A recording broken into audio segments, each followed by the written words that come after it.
To take a 2D panoramic image, with our patient chart up within EzDent-i, we're simply going to click on the Acquisition tab on the top of the screen and select Panorama from the panel to the left.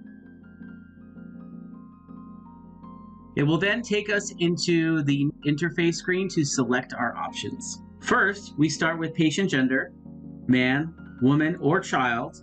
Note, the system will automatically select child if the age of the patient is 12 or under.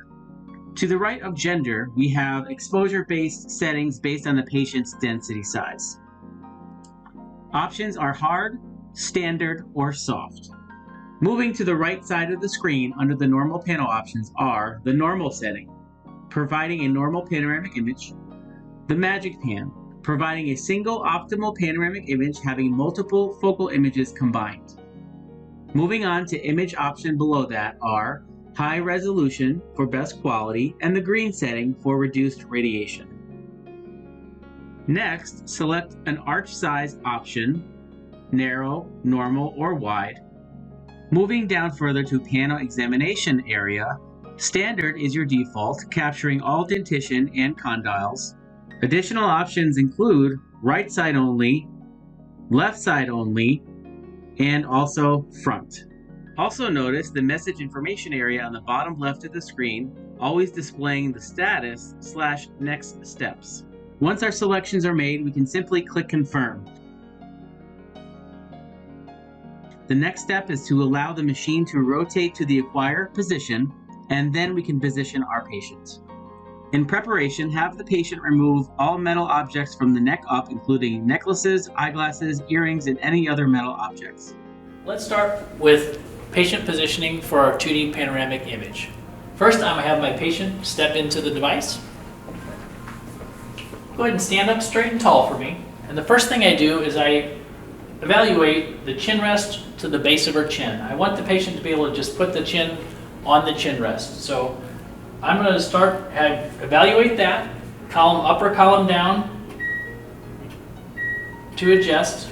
Then I'm going to start with the patient's hands, feet, and then finally have the patient bite in the bite stick. So let's start with the hands first. I'm going to have my patient hold on the hand rest with their palms facing up.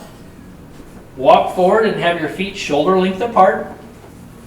At this point, I'm going to have the patient open and go ahead and move forward and bite on the bite stick.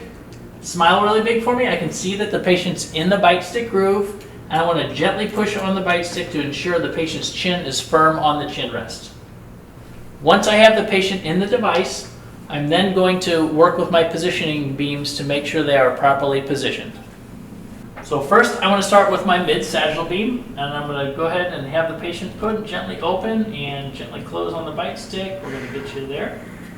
Perfect. I have my patient right on the bite stick. I can see my mid-sagittal beam right between the eyes and right through the philtrum. Next thing I want to do is look at the patient's occlusion. I want a natural head position or the patient's occlusion tipped down 10 degrees. Go ahead and smile for me really big. And to me it looks like the patient's occlusion is very flat, and I want to lower the patient's head down. I'm going to do that by the column up or down. So I'm going to lower the column, which is going to tip the patient's head down. Go ahead and smile again, and I can see my occlusion is tipped down about 10 degrees. As a tip, the objective of this beam is to have the head tilted in the occlusion at a 10-degree angle when positioned in the machine, which produces a slight smile effect in the pan. We do have our Frankfurt horizontal beam shining on the patient's right side of their face.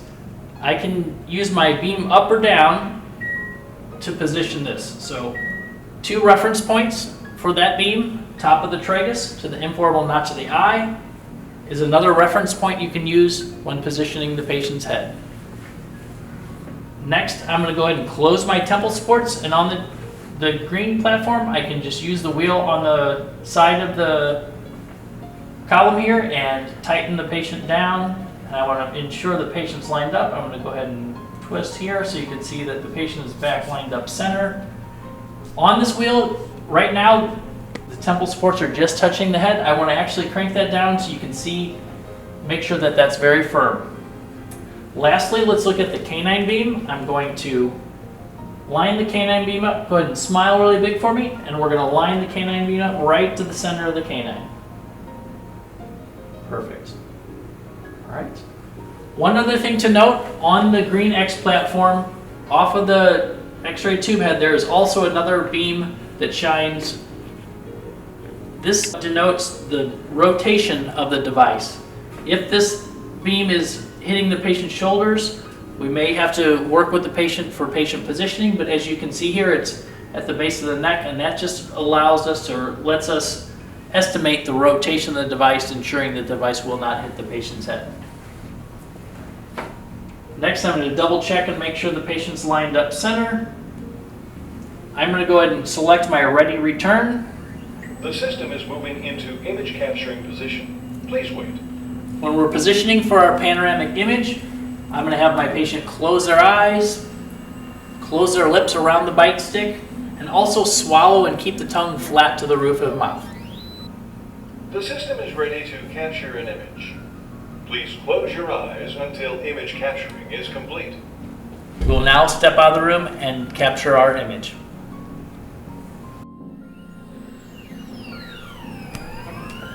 Hold the button until the image acquisition is fully complete.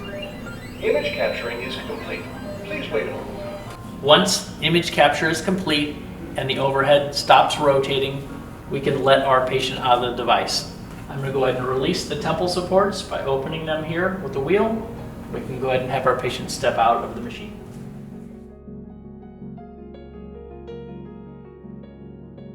The Vatech Green X platform also includes two-dimensional external bite wings, and let's look at patient positioning for that now. I'm going to go and bring my patient back.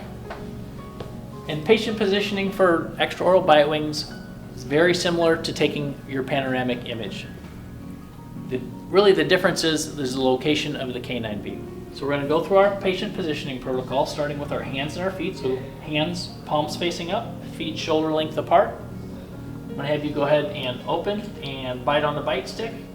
I'm going to ensure that the patient's chin is firm on the chin rest. Next, we are going to line the patient up center. Smile really big for me. We're ensuring the occlusion is tipped down about 10 degrees, or that natural head position. Next, I'm going to go ahead and close my temple supports and line the canine beam just mesial of the canine, or just in front of the canine, specifically for our bite wing feature. Smile really big again. All right, go ahead and relax. The system is ready to capture an image. Please close your eyes until image capturing is complete. We'll now step out of the room and capture our image.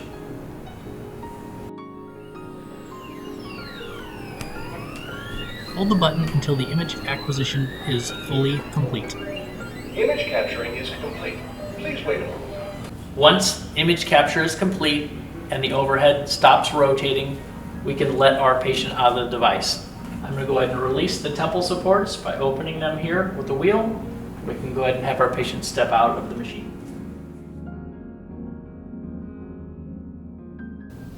Let's look at some patient position accessories.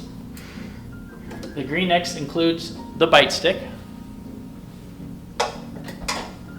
We also have the edentulous cup, which will be utilized if we have a patient that's fully edentulous, maybe missing their anteriors, or cannot get their anteriors biting in the bite stick groove.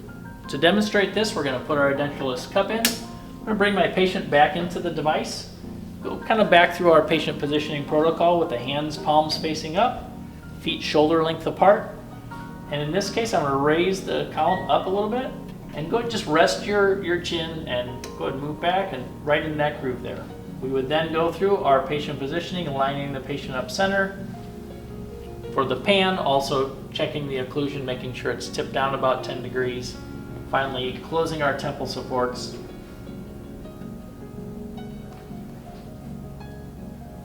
And then lining up our canine beam. Go ahead and then let our patient out of the device. You can go ahead and